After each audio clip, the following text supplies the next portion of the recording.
سلامونه ملګرو. خدای جل جلاله دې وکړي ټول روغ یاست. ملګرو په دغه نننۍ ویډیو کې غواړم چې له تاسو سره د امریکا د ډیوی لاټري په اړه معلومات شریکم او څنګه کولی شو چې دغه ډیوی لاټري ته یا د امریکا د ګرین کارت لاټري ته ثبت نام وکړو. د ثبت نام لپاره باید پاسپورت یا تذکره ولري. که د دواړو نه هر یوي په ثبت نام کې پاسپورت ضرور نه دی، خو کوي ډیره ښه ده. او د دې سره په څنګ کې باید د ډیوی لاټري لپاره خپل ته یو عکس ولري. دغه عکس د دې لپاره یو خاص عکس اخیستل کیږي چې خپل سایز او خپل سټنډرډ لري.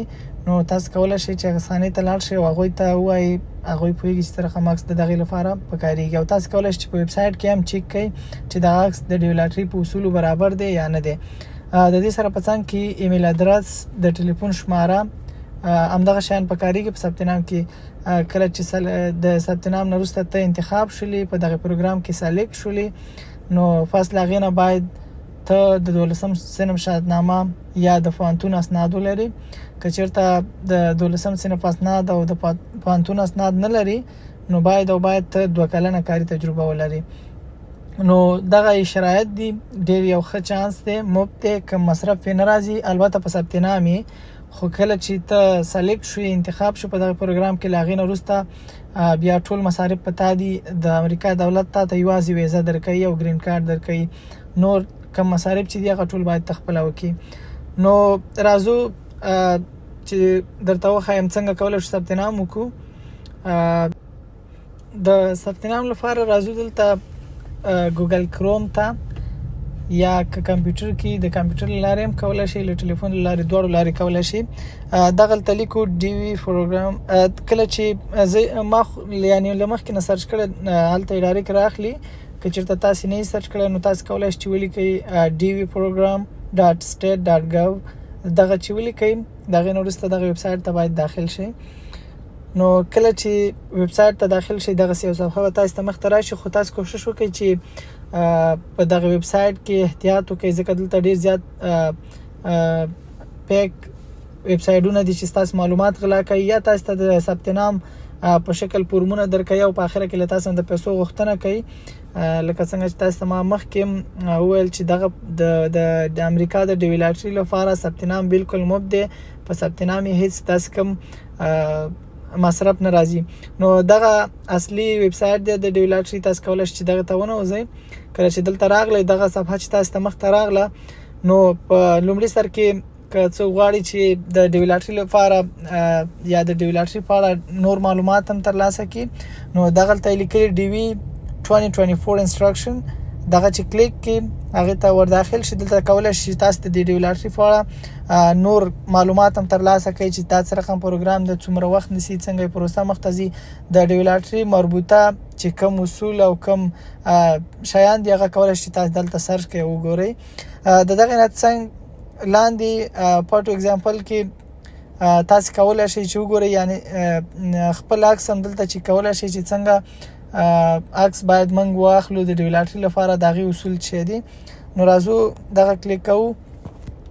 دلته د عکس لپاره ټول معلومات ورکړي دي چې څه رقم عکس باید واخیستل شي. خو تاسو ته ما مخکې ویله، اسانه لار زموږ لپاره دا ده چې د عکس خانې والا ته لاړ شو، هغوی ته ووایو، هغوی بیا پوهېږي چې څه رقم عکس په کوم سایز او په کومه طریقه باید واخیستل شي.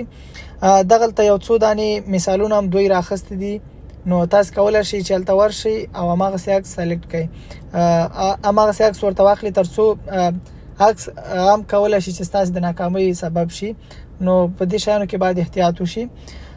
راځو چې دغه فورم ته ورشو. څنګه کولی شو دغه فورم ته خپل معلومات اډ کړو، خپل معلومات پکې واچو او د خپل ځان لپاره ثبت نام وکړو. نو بیګن انټري ته راځو. دلته په اول سر کې دغه کاپچا ورته ویل کېږي، یا داسې اتومات یو کوډ راځي. نو دغه به ورته داخل کړئ، کوم چې همالته لیکل شوی و په دغه فاس جدول کې. دغه کوډ ما ولیکه، سبمیټ مې کړه. کله چې هغه کوډ سبمیټ کې، دلته تا ته دغسې یو صفحه راځي. ثبت نام یې ډیر زیات آسان دی. په ثبت نام کې هیڅ داسې مشکل شی نشته. راځو په اول سر کې دلته نو دلته په لومړی خانه کې ته باید خپل تخلص ولیکي. زیاتره ملګري په دې کې غلطیږي چې په دغه لومړی خانه کې دوی خپل نوم لیکي. نو دلته باید تخلص ولیکل شي. په دویمه خانه کې باید خپل نوم ولیکي. زه ستاسو لپاره چې تاسو پرې پوه شئ زه یو څه خپل معلومات ورته اډ کوم. نو تاسو کولای شئ چې دغه ځای کې باید هماغسې ولیکئ. دلته راځو میډل نیم یا منځنی نوم که څوک لري باید دغلته یې ولیکي، که نه یې لري نو میډل نیم به انتخاب کړي. دغلته د هغه په اړه پوښتنه کوي، جنسیت په اړه، سړی ښځی، د هغې په اړه. نو تاسو کولی شئ چې هر څوک یاست همغه انتخاب کوي. ما میل انتخاب کړه. دغلته پوښتنه کوي چې ستا ډیټ اف برث یا د تولد کال، د تولد میاشت، ورځ، دغه په اړه پوښتنه کوي. نو لومړی خانه کې تاسو کولی شئ چې د خپل د تولد میاشت ولیکئ چې په کومه میاشت کې تاسو پیدا شوي وئ. په دویمه خانه کې باید ورځ ولیکئ او په دریمه کې کال ولیکئ. نو تاسو کولی شئ چې دلته خپل معلومات همدغسې په منظم ډول ولیکئ. له هغې نه لاندې دغلته له تا پوښتنه کوي چې په کوم ښار کې یا په کوم ځای کې ته پیدا شوی یې. تاسو کولی شئ چې په اوله خانه کې یوازې ښار ولیکئ چې په کوم ښار کې تاسو پیدا شوي وئ. که چېرته یعنې تاسو ته معلومات نه وي چې په کوم ځای کې زه پیدا شوی یم، بیا دغه ځای کې برث سیټي اناون هم لیکلی شئ، خو ما ته معلوم دی نو زه کولی شم چې ولیکم اسداباد. دلته بله پوښتنه، پنځمه پوښتنه کې تاسو ته وایي چې کوم هیواد کې تاسو زیږېدلي یاست. نو د هیواد لپاره په هر هیواد کې چې حتمي دا ویډیو موږ له خپلو افغانانو لپاره کوو نو تاسو کولی شئ چې افغانستان انتخاب کړئ. شپږمه پوښتنه تاسو نه دا پوښتنه کوي چې تاسو چې د کوم هیواد یاست، دغه هیواد یعنی د هغه د امریکا دغه ډیولاټري په پروګرام کې شامل دی یا نه دی. په کوم هیواد کې چې تاسو پیدا شوي یاست نو هغه زموږ لپاره افغانستان دی. او افغانستان چې د ډیولاټري لپاره یعنی د افغانان کولی شي چې ثبت نام ورته وکړي نو موږ همالته یس انتخابوو. اومې پوښتنې ته راځو، د عکس یعنی کوم ځای کې چې دوی عکس غواړي یا کوم ځای کې موږ کولی شو خپل عکس ورته اډ کړو. نو تاسو کولی شئ چې دغلته دغه لینک ټو فوټو انسټرکشن، دغه لینک چې دلته اچولی کوم لینک چې تاسو ته ښکاري، له دغه لینک له لارې کولی شئ دغه لینک تاسو کلیک کړئ او لاړ شئ هلته بیا هم وګورئ چې څه رقم عکس او په کوم سایز او په کوم سټنډرډ باندې برابر عکس موږ جوړ کړو چې هغه زموږ سره په دې برخه کې همکاري وکړي. نو تاسو کولی شئ چې هماغه معلومات یې وګورئ. که غواړئ چې معلومات مو له مخکې کتلي او عکس اپلوډ کړئ نو دغلته چوز نیو فوټو دغه چې ووهئ ډایرکټ ستاسې ګالرۍ ته ځي، له هغې ځای نه خپل عکس انتخابوئ او اډ کوئ. دغلته تاسو کولی شئ چې عکس انتخاب کړئ، که په فایل کې که په ګالري کې تاسو هر ځای کې چې هماغه ځای نه عکس راخیستلی شئ. کله چې عکس راواخلئ اتمه پوښتنه د میلینګ اډرس کوي. میلینګ اډرس عموما په افغانستان کې زمونږ میلینګ اډرس موږ نه لرو. نو تاسو کولی شئ چې همداسې خپل اډرس ورته ورکړئ چې مثلا په کم کلي کې، په کم ولسوالۍ کې او په کم هغه کې چې زیږېدلي یاست هماغه ورکولی شئ. نو زه همداسې د مثال په طور دلته لیکمه شیګل چې زمونږ د مثلا د ولسوالۍ نوم دی شیګل یا شولتن. ورسره په څنګ کې تاسو لیکلی شئ دغه لاین بي. دا دومره مهم نه دي، آپشنل دي، خو بیا هم تاسو کولی شئ چې ورته اړ کړئ، له تاسو سره په آینده کې همکاري کولی شي. ښار چې دی اسداباد دی.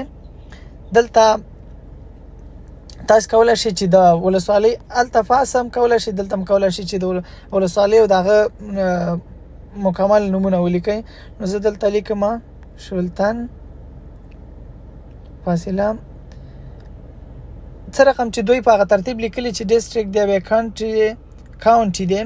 کاونټي وبخښئ دلته باید په ډسټرکټ کې او د ډسټرکټ او کاونټي ترمنځ فرق زه هم ډېر نه پېژنم، خو دواړه موږ چې څنګه زده کړي دي دواړه د ولسوالۍ په لپاره به کارول کېږي. یعنې کومه ولسوالۍ چې همغه ولسوالۍ تاسو کولی شئ ولیکئ. نو زه همدلته لیکم شولتن، صحیح شو، کونړ، افغانستان. وبخښئ دغه زما اډرس شو. سټیټ دوی پوښتنه کوي خدا دلته په دې خاطر ډیسټریکټ او کاونټي لیکل چې ځینې ځایونو کې ډیسټریکټ څوک استعمالوي ځینې ځایونو کې کاونټي او ځینې ځایونو کې پروینس او ځینې ځایونو کې سټیټ هغه کېږي نو پروینس او سټیټ یو شی دی مشکل نه جوړوي خو تاسو کولای شئ خپل ادرس پکې ولیکئ زیپ کوډ هم تاسو کولای شئ چې د ګوګل له لارې پیدا کړئ الته سرچ کې چې د کوم ولایت یاست د کوم ساحې یاست هغه تاسو کولای شئ پیدا کړئ نو د کونړ لپاره 301 زیپ کوډ دی که چیرته نه تاسو کولای شئ چې نو پوسټل کوډ یا زیپ کوډ انتخاب کړئ د غلاندې اپشن دلته د کنټری نامه پوښتنه چې د هیواد په اړه پوښتنه کوي چې ته په کوم هیواد کې اوسېږې دغه کوم ځای کې چې ته اوسېږې هغه انتخابول شي نو موږ افغانستان انتخابو خو دلته کې فکر موږ افغانستان لیکلم دی یعنی دا داسې ما تاسو مخکې مل اپشنل دی مشکل نشته که دغلته ویلي کې هم کوم پروا نه کوي او کوي نه لیکي تیار هم دلته پوښتنه راځي خو خیر موږ به له دې ځای تاسو کولای شئ چې دغه ځای کې یوازې د ولسوالۍ او د ولایت نوم ولیکئ دغلته بیا هیواد انتخاب کړئ دغه ځای کې نه هم پوښتنه تاسو نه دا کوي چې تاسو اوس په حال په کوم ځای کې ژوند کوئ په کوم هیواد کې نو که په هیواد کې تاسو یاست که مثلا یو سړی د افغانستان دی او په سعودي کې ژوند کوي یو سړی د افغانستان دی په ترکیه کې ژوند کوي یو سړی د افغانستان دی په اروپایي کوم هیواد کې ژوند کوي نو تاسو کولای شئ چې دلته هغه هیواد تاسو انتخاب کړئ په کوم کې چې تاسو اوس ژوند کوئ دا د هغه افغانانو ورونو لپاره چې د افغانستان دی او په نور هیوادونو کې اوس په حال ژوند کوي دا غوي لپاره چانس یو څه زیات دی نو تاسو کولای شئ چې هر هیواد کې تاسو ژوند کوئ هغه انتخاب کړئ دلته خو ما افغانستان انتخاب کړ ځکه زه اوس په حال په امریکا کې نو زه خو ضرورت نه لرم دي ته چې زه هغه کوم نو تاسو کولای شئ چې هر هیواد کې هغه انتخاب کړئ دغه د ټلیفون نمبر په اړه پوښتنه کوي تاسو کولای شئ خپل ټلیفون شماره کې ولیکئ یو لسمه پوښتنه یعنی مخکې ما له تاسو سره شریک کړل چې ثبت نام ډیر زیات آسان دی داس کوم سخت کار او سخت غب کې نشته خو بیا هم د غورون لپاره چې او څنګه په انګلیسي او کې مشکل لري زه د هر څه تشریح کوم نو دغه تاسو کولای شئ خپل ایمیل ادرس ولیکئ او دغه نه لاندې په دغه خانه کې هغه ایمیل ادرس به تول کې یعنی دواړه سره یو شانی چې کنفرم شي دولسمه پوښتنه لته سره دا پوښتنه کوي چې تاسو های لیول ایجوکیشن چې د کم یو دی یعنی تاسو له مکتب فارغ له پانتون فارغ په کم هغه کې دغه فارغ لته سره دغه معلومات غواړي نو تاسو کولای شئ چې ار یعنی کم لیول کې چې تاسو یاست هغه لیول انتخاب کړئ زه ورته های سکول ډیګري عملته انتخابوم نو راځو د لسمه پوښتنه ته لته سره دا پوښتنه کوي چې تاسو واده کړی دی نم دې کړی مجرد یاست واده مو کړی دی خدای نه خواسته طلاق هم ورکړی ښځې کونډ یاست هر رقم چې تاسو یاست هماغه وخت کې تاسو کولای شئ چې هماغه انتخاب کړئ نو که چا واده کړی هغه کولای شي چې مثلا میریډ انتخاب کړي خو د میریډ کې بیا دوه اپشن تاسو ته درکوي یو دا چې ما داسې یو چا سره واده کړی دی چې هغه د امریکا یعنی په امریکا کې نه دی یا د امریکا مربوطه کوم اسناد نه لري او دویمه پوښتنه داسې کوي چې ما له داسې یو چا سره واده کړی دی چې هغه په امریکا کې اوسېږي د امریکا اسنادونه لري اول ته ژوند کوي نو عموما زیات خلک باید دغه انتخاب کې چې یعنی دا تاسو په حالت پورې اړه لري خو زما په نظر زیات خلک داسې دي چې په افغانستان کې دي خو واده او کوژدنه هم په افغانستان کې لچا سره چې واده کړي مېرمنې هغه په افغانستان کې خو کله چا چیرته مېرمن په افغانستان کې نه په امریکا کې بیا تاسو کولای شئ دغه دویم اپشن انتخاب کړئ او که یا بيخي واده نه کړي مجردي ان میریډ انتخابولای شي او دغه نور اپشن دي چې یو حالت کې تاسو یاست هغه تاسو انتخابولای شئ نو زه خپل ځان ته دا انتخاب کوم لدغه نورسته راځو یو لسمه پوښتنه ته او به خې څوار لسمه پوښتنه ته څوار لسمه پوښتنه کې تاسو نه صرف او صرف غواړئ چې دا او پوښتنه چې تاسو څومره بچیان لرئ ځکه کچیرته مواده کړئ تاسو باید دغه پوښتنه ته ځواب ورکړئ چې زه دومره بچیان لرم کینه لرئ باید چپ کې ونه لیکئ خو دې کې هغه بچیان تاسو لیکل شي د چا عمر چې د 21 کلونو ښکته او واده نه کړي که بچیان تاسو لرئ له 21 کلو عمر زیاتی یا واده کړي نو هغه تاسو نشئ کولای چې دلته ولیکئ نو زه د مثال په ډول دلته لیکم دوه بچیان تاسو کولای شئ چې کنټینیو وکړئ کله چې تاسو هغه برخه مکمله کړه او کنټینیو مو ووهه لاغي وروسته تاسو ته بیا دویمه برخه راځي. په دویمه برخه کې تاسو هغه معلومات ښایي کوم معلومات چې تاسو دوی ته ورکړي دي نو دغه ټول معلومات ته کولای شي چې دلته وګورئ او کنفرم کې چې دا ټول معلومات زما صحیح دي چې هغه ایمیل ادرس دی د ټلیفون شماره ده ستاسو د زیږیدلو نیټه ده نوم دی تخلص دی هر څه کوم معلومات چې تاسو دوی ته ورکړي هغه ټول به ته وګوري. پس لاغې نه که چېرته معلومات صحیح وو ته کولی شي چې د غشین خط کې سبمیټ یې لیکلی دا کلیک کړي که کوم معلومات تا نه غلط وهل شوي وو کوم چې کې غلط وو ته کولی شي چې دغه ګو بیک ټو پارټ 1 ووهي او یا هغه اول برخه ته به ته لاړ شو هغه معلومات صحیح کې نو زموږ ټول معلومات صحیح دي راځو دلته سبمیټ وهو.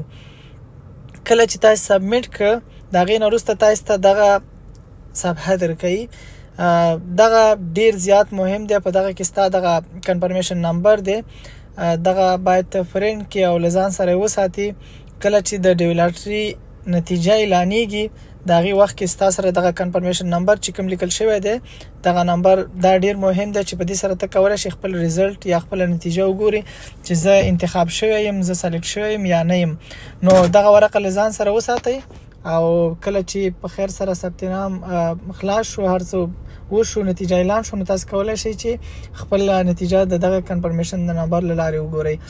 نو ډیره مننه دوستانو ټول ته ښه چانس